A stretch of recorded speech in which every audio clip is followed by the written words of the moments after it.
My people, yo, what's good, man? Welcome back to another video. It is your boy Tony, aka Two Tone. How y'all feeling today, man? International break here. Kind of just been going through the days, anticipating Barcelona's return, but without them, shit, I've just been chilling, bro. Working and chilling. How y'all been, man? We got to get into some news. Barcelona roundup. Thought I'd do that today. I mean, obviously, nothing really going on. I really care less about the international break. I ain't gonna lie to you. One thing about me, I'm gonna be honest with y'all. I'm gonna be straight up. It's a lot of friendlies or it's World Cup qualifiers from matches I could really give a shit about. So you ain't gonna hear me really talking about those. I'm just gonna keep it a buck. I mean, if y'all want to hear me talk about it, of course, leave a comment. I mean, whatever y'all like, I'll go ahead and try to supply. You feel me? But yeah, I ain't tuned into that. But it was some decent news that came out today that I kind of like halfway looked over while I was at work, and I figured when I get off, I want to dive deeper into it, kind of give my 2 cents on it. Would love to hear what you guys got to think about it. But let's just go ahead and jump right into it, man. I'm going off my bookmark, so this, I've been hearing a lot of news about this. This broke yesterday, and then it's damn near been confirmed today. So they saying the Mexican Pedri, Barcelona are interested in Gilberto Mora, the Mexican Pedri, and have initiated contact with the players' camp within the last few hours. And I remember seeing this post as I'm hearing this. They talking about value at least 15 million. His agent came out and said for 15 million you can't even buy one of Gilberto Mora's legs. Bitch, what you talking about? Respectfully. What you on? 15 million, first of all. I'm gonna be honest, bro. I don't know much about him. And I'm on this side of the hemisphere. I heard about some of his appearances he had with Mexico. You know, international, they talking about how they got this young kid, but I never sat down and watched him. I'm not gonna act like I'm some expert on him. I don't know. Mexican Pedri, I mean, I can always go for 2 Pedris in the team. My thing is this though. Where does he play? Like, Mexican Pedri. So is he in the midfield? Because when Pedri was young and coming up, he was like left mid, left winger. I don't know the same difference, left side, but like he was more left mid, center mid. Is that Gilberto Mora? Let me see, bro. Hold on. Gilberto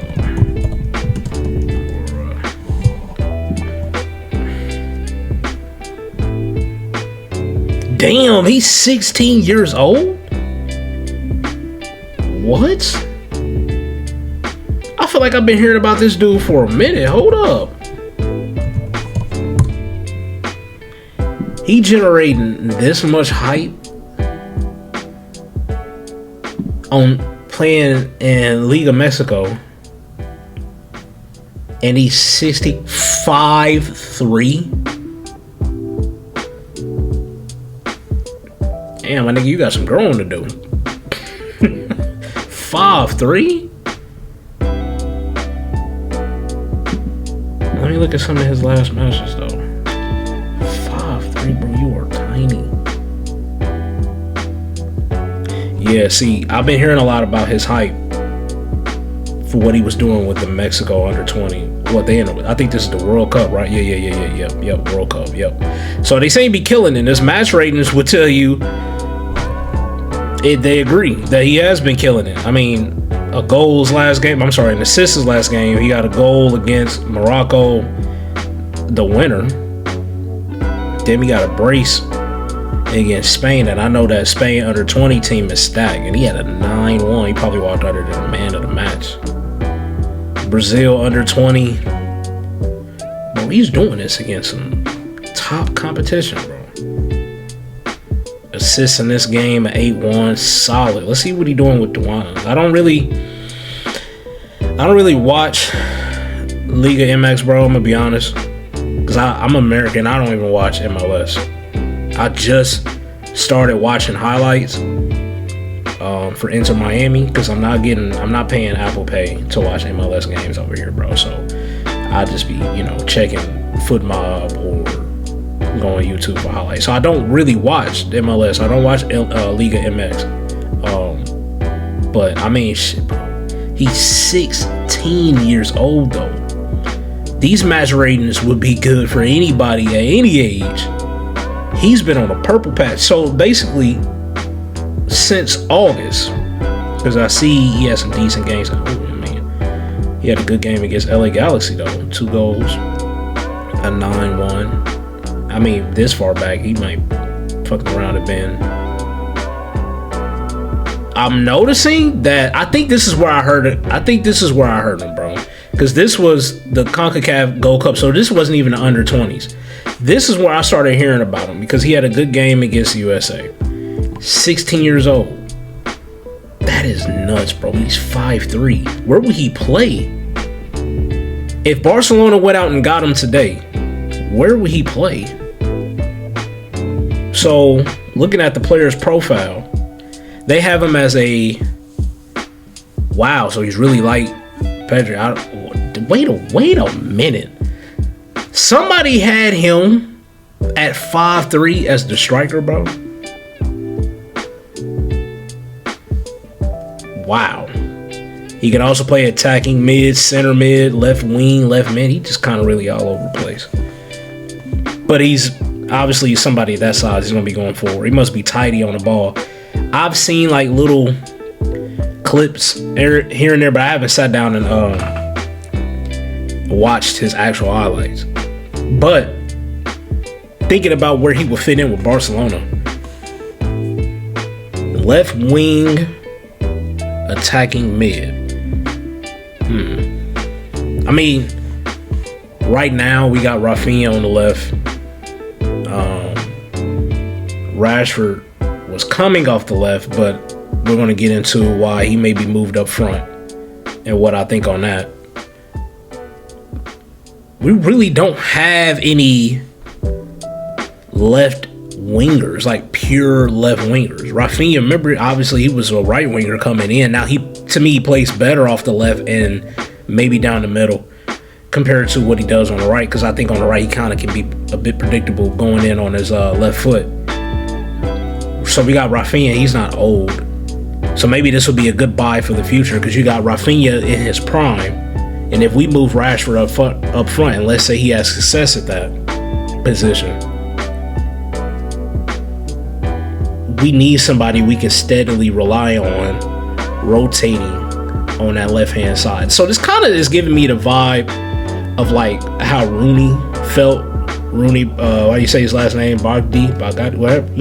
No disrespect, but you know what I'm talking about. Because obviously we had a starter at right wing, Lamine Yamal, but we needed somebody we can rotate with him on that right-hand side. And you really got two options with a player that young, but he's one of the best players in the world at that position.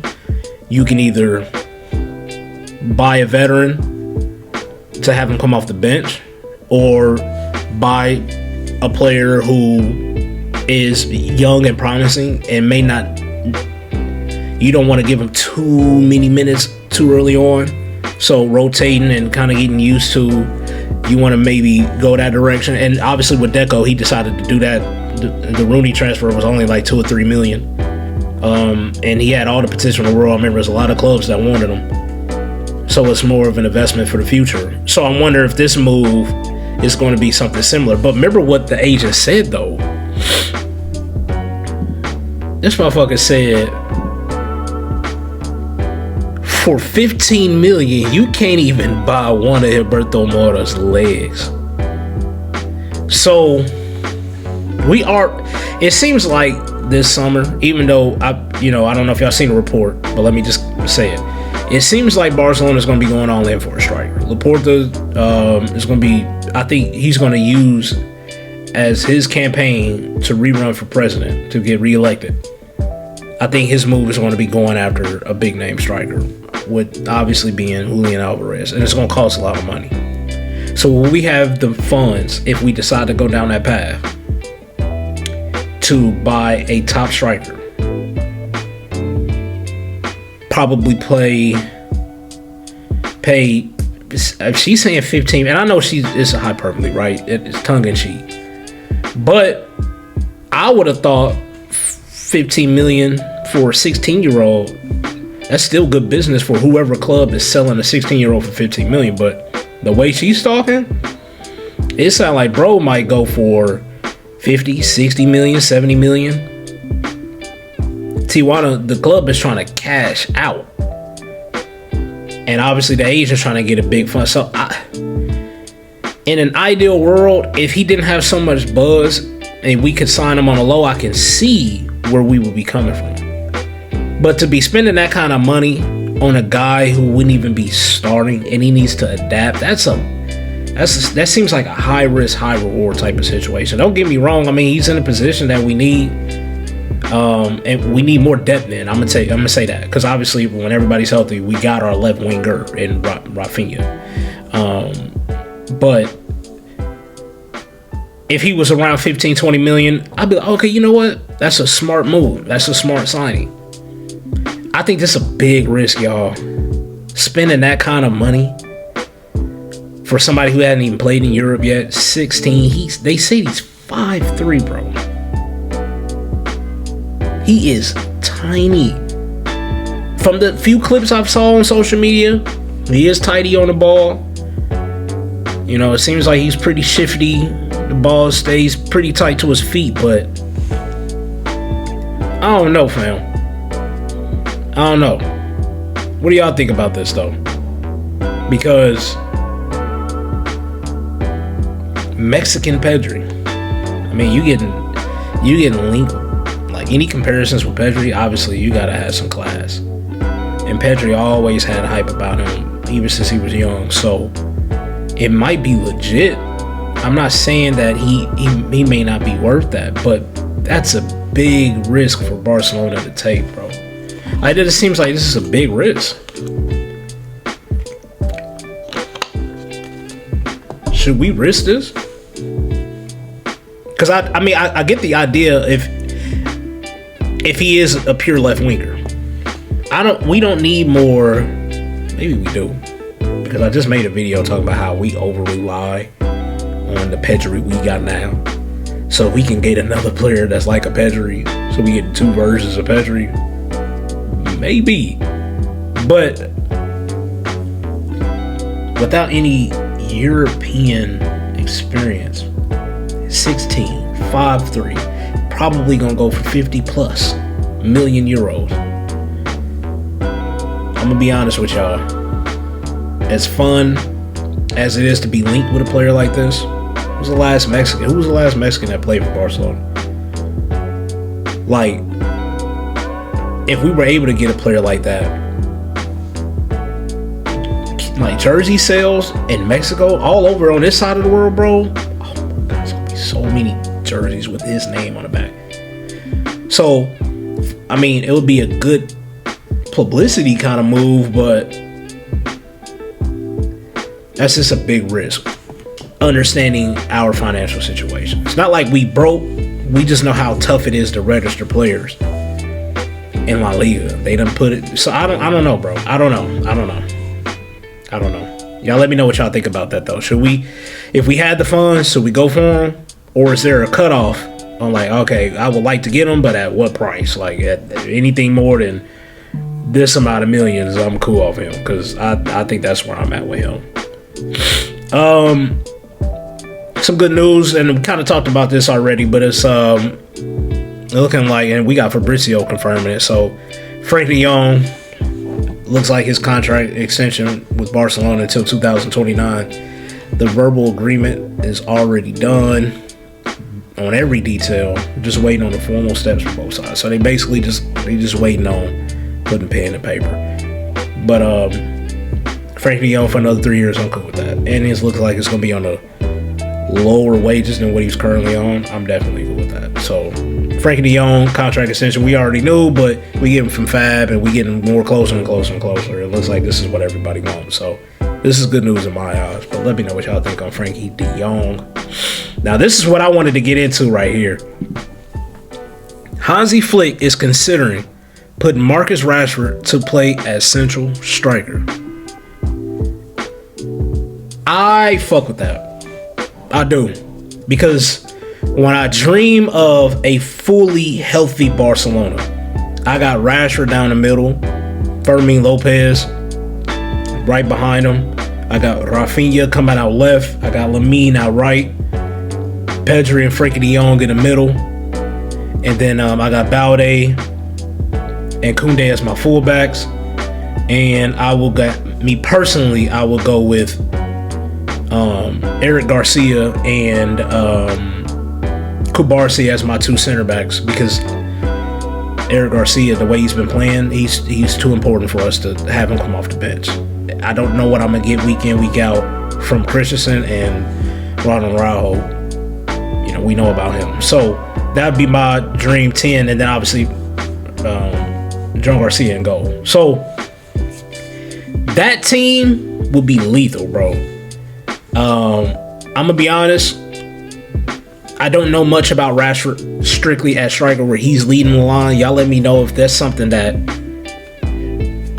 he really got in his game. Does he play better in the middle? Because when I watch Rashford, from the times I've seen him, it was usually outright, and then I remember him switching out to the left. I know he has played striker at times, but I don't know. Were United at one point just lining up game in, game out with him at the number 9? And if they did do that with him, what was his numbers like? Because it's a lot more to the position at striker than it is just going forward and scoring goals. Does he have the hold-up play in him? These are genuine questions. Because, again, when I see Rashford, I'm usually seeing him on the wing. I haven't really seen him too many times at the striker position. But does he have hold-up play?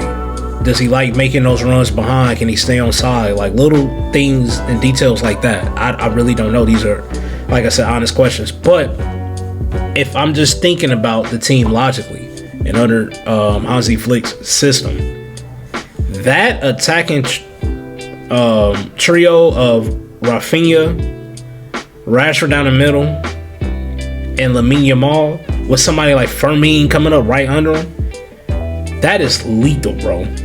That is lethal. Assuming that I'm going to still get the same kind of production out of Rashford from what I've been getting, maybe less assists and more goals. I know I've heard him say in an interview when he came over here, he does have a preference of coming off the left because everything's in front of him. When you're a striker, you know, everything is going on behind you and you got to make runs anticipating you're going to be on. So it can be tricky. I'm not assuming that because he moves to striker, we're going to get the exact same Rashford. But the opportunity of putting that kind of 11 together, all healthy, oh my God, bro, that team would be... I would rather see it fail than to not see us try this at least once. I'd rather try it and be like, man, this was an awful idea. Because I'll be like, hey, at least he tried something. Because I'm going to be honest, Lewandowski, love him dearly, but at the end of this year, I think they got to let that contract go. Because he's on big wages. Even if he takes a pay cut, his pay cut is still a lot more than other players. And at his age, I think this league, the speed is just, at times he just moves like a dinosaur. He just looks old. And credit, I mean, look, he is, bro. What is he, 37? I think he turns 38 before that contract is up. Don't quote me on that. But come on, man. Like I said in my last video, bro, what team is serious trying to win the Champions League and you're starting a 37-year-old striker? That can't happen. Because he just can't move. He can't press like how you want him to press and then still have the energy going forward. He's just not going to have that in him. Now, if you can bring somebody like Lewandowski off for 20 minutes, bring somebody off and attack and put him on, and you got 15, 20, 25 minutes. Now, I can rock with that. Because I do think in that 20 minutes, he can go all out. He's still athletic. He's still in shape. But he don't have the 90 minutes in him to, sustain that kind of level of intensity and making those runs. Because that game against Sevilla, and it's not the first time I've seen it, but it only just further confirm what I already felt. 90 minutes out of Lewandowski, and I know he missed the penalty. That has nothing to do with the penalty. He should have finished that. That was poor. But outside of that, I didn't really notice him like that. And I feel like 3 or 4 years ago against Sevilla, he would, and obviously he's younger, so it makes sense. But it's just like he was making moves, runs, holding position. Hold up play was great. He was finishing was elite. It's like he ain't got that no more. So, and if he don't really have that for the competition, the Sevilla playing in the Champions League, bro, it's only gonna get worse. So I appreciate that Flick is considering pushing Marcus Rashford to play as central striker. I hope he goes forward and actually does it, and I hope Rashford feels enthused on trying that out, understanding that, man, if I can make this work, and I got Rafinha and Lamine and Fermin with Pedri controlling, Frankie de Jong as well in the mid, like, bro, I'm a feast with opportunities. I just got to do the little things in between. So I hope he's up for that. If we do decide to go with it, I hope we do, because I talked about Lewandowski and Fernan. He plays better if he's not the focal point. Second striker coming off the wing, I'm okay with that. When he's leading the line, I've seen enough to know, like, in this Hansi Flick system, bro, and you're a striker, you can't score goals, you're a bum. Credit to him, especially the beginning of the season when Lewandowski was out. In La Liga, Fernan Torres was bagging goals, but that's La Liga. We need somebody who's lethal and can do it on the European stage. And I know that Fernan can do that. He didn't put up good numbers at all last season in the Champions League. Fine and really good in La Liga. For the minutes that he got and the goals contributions, he had a really good season. Copa del Rey, putting up goals in that. But Champions League, nah. And I think if we put somebody like Rashford up front with Rafinha and Lamine Yamal and Fermin under, with, like I said, that midfield of Pedri and Frankie de Jong, overlapping fullbacks of Balde and Koundé, that's a lethal team, man, because we seen it against Newcastle. He could be a target, man. That ball from Koundé, he played on the right-hand side, that first goal, that was a tough goal. While I appreciate that second goal, that first goal, I have an appreciation for, because of the fact that shows me you got number 9 potential.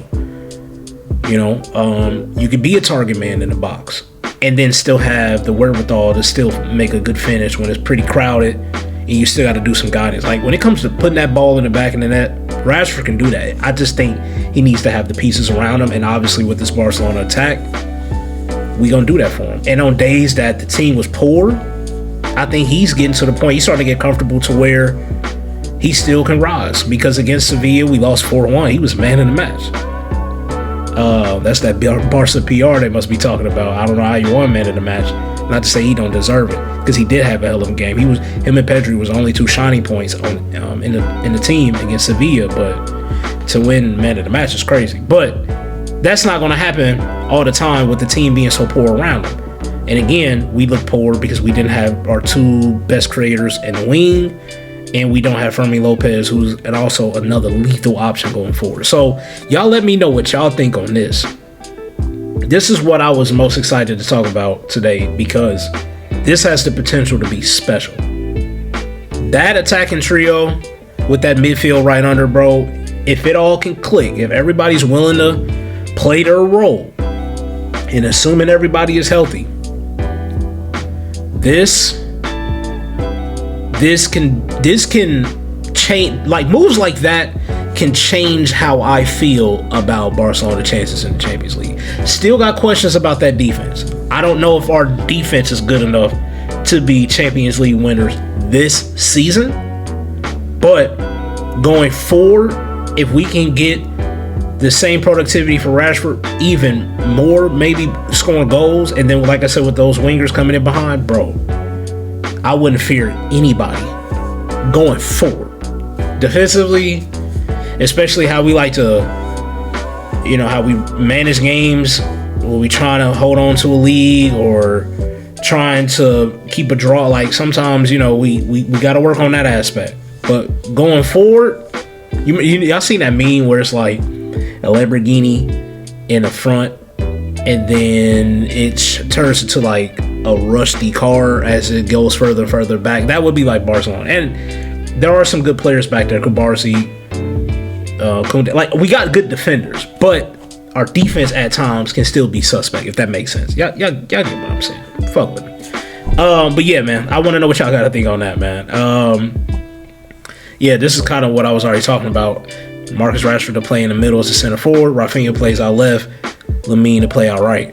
Firmino behind the striker. They talking about we can see it as early as the Girona game, and I would like, let's get used to that. If we're already saying, hey, I'm going to test this out, because Hansi Flick, I trust that he's not just going to sit back and be like, it will work, we're just not going to change anything.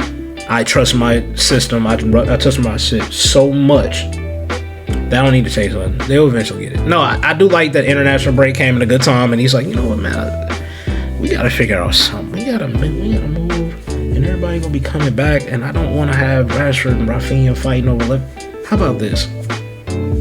How about let's move Rashford up front, and then we get Rafinha, and we still get. So, I like it. And I like the fact that we may see this as soon as the Girona game. I would really like to see that. Now, don't tempt me and tease me, and then I get there and I got Fernandes starting up front. Actually, that would make me mad. I don't even really get mad for real at Hansi Flick because I had no reason to do it. I had to say what I had to say in my last video. Like, that was the worst performance under Flick. That's true. Don't mean I don't dislike him. Don't mean I feared anything has changed. I think he's still good. He all right. But please, coming back. If I felt that game against Sevilla was important because of the response that we needed to show after that PSG second half. Coming back from international break, we play against Girona, right? That's the first game. I need to double check. I'm here. Let me double check. Because that first game, bro, coming back from international break, that is so important. Yeah, so that's the first game Saturday. We'll be there streaming. Yeah, I would say put that lineup in. Let's go ahead and get ready because our next match is Tuesday in the Champions League. And if that lineup works, I say run it back. I think we need to try to implement, because Lamine, they both should be, everybody should be back by the time we get to Girona. Everybody should be back. So if everybody's there, I say do it. I do not want to see Ferran Torres starting, bro. Please. Like I said, I think Ferran Torres, I don't think he's a bad player. I think you just, when he gets to starting week in, week out, and he's playing 90 minutes, you don't get the same Ferran Torres that we got last season, where he was an impact sub, and for the matches he was called on to start, he felt fresher to be able to press and do what Hansi Flick is asking. We're not getting that version of Ferran Torres this year, so I will much prefer that he doesn't start. Knowing that Rashford, he only took a knock against Sevilla, so the injury wasn't serious. Lewandowski, he's cool. Maybe have him come off the bench at a certain amount of time, because I'm not giving up on either of those two. I just want to see something different at the 9 position, because I felt like for the majority of the season, the striker position has been poor. We can do a lot better. We're Barcelona. We can do a lot better than that. And Rashford clicking at that position is exactly what we be asking for. So I hope it ain't just a story. I really would like to see this come out. Y'all let me know what y'all think on that, man, because if we can see that as soon as Girona and it clicks, that needs to be our lineup consistent. Even if it don't click, let's use it enough to try to give it time to grow, because I do think going forward, that is our best four in attack. Firmino behind Rashford with Rafinha and Lamine on the wings. I think that would be our best potential. From Dani Almo, I'm done with him. And Rafinha, I prefer left, and we know Lamine got a spot out right. So yeah, I fuck with that heavy. I think that would kill, bro. I ain't gonna lie, I think that would kill. I think that would. Going on to the next part. This is good news to me because I think he's been our best center back this season. Eric Garcia is on the verge of signing a new contract for Barcelona, which is good. That what was it, a loan move or was it a buyback clause? I think it was just a loan move. That move he had to Girona, bro, that saved his career, at least with Barcelona.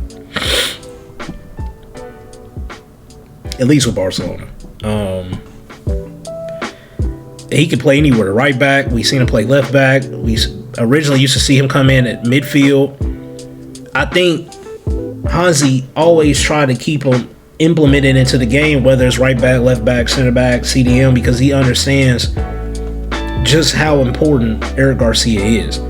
I think it took a while for a lot of us fans to see it. And credit to, some of them out there probably seen it as early as last year. And he had moments where he came in as an impact sub. But man, he showed himself this year that he's basically vital for us. He had some games where he made some mistakes here and there. In this system, you're going to make mistakes. All the games he played, mistakes are going to be made. But with him in that backfield, paired with anybody, but mainly paired with Kubarsi, I feel like he could potentially be what Inigo was. Maybe not so much as far as like the personality. He seems to be a little bit more reserved compared to Inigo, who moves like a captain. But I'm just talking about giving us that secure duo center back partnership, because I think as the season goes on, I think that's going to be our back four. Balde, Koundé, Eric Garcia, and Kubarsi. I do think that's going to be our back four. Every time you try to give Ronald Araujo a chance, it's always something that comes up. And Christensen, at times, he looks a bit stiff, but I'm not giving up on Christensen. I'll probably have him over Ronald Araujo if I'm keeping it a buck. But Eric Garcia is on the verge of signing a new contract. This has been reported by Fab. And for me, this is good news. Sneaky important. You don't want to lose a player like this. You want to keep him happy, reward him for his performances, and the club has did that. So happy for Eric Garcia. Hopefully, we can get the same kind of story for Ansu Fati, bro, because I can't say that I'm 100% giving up on him yet, bro. I can't say it. You see how he's already eating over there in France, Ansu Fati. So we've seen that loan moves can work. Sometimes when you come up in the academy and all you know is Barcelona, then in Ansu's case, he was given a 10. That's a lot of pressure, bro. But if you can step out like he did with Brighton, did he go along with a La Liga club as well? I feel like it was not just Brighton and Monaco. Am I tripping, bro?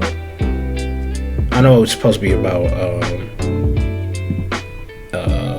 Eric Garcia, but while we was on the topic, bro, I'm like, do I not know how to search for player? I'm about to say what the hell.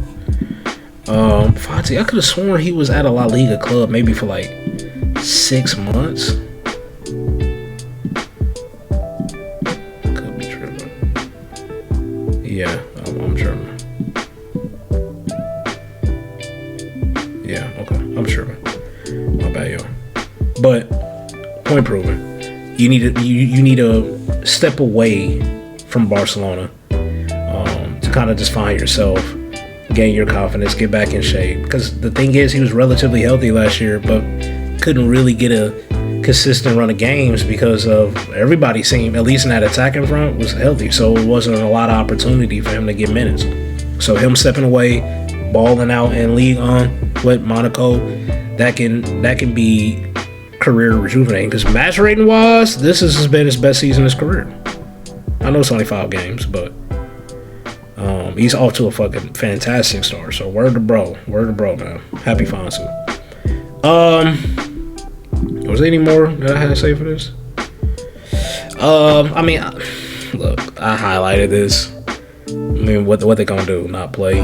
Like, Barcelona players are not happy on the idea of playing against Villarreal, Miami. Like, speak up. You got the platform too, but like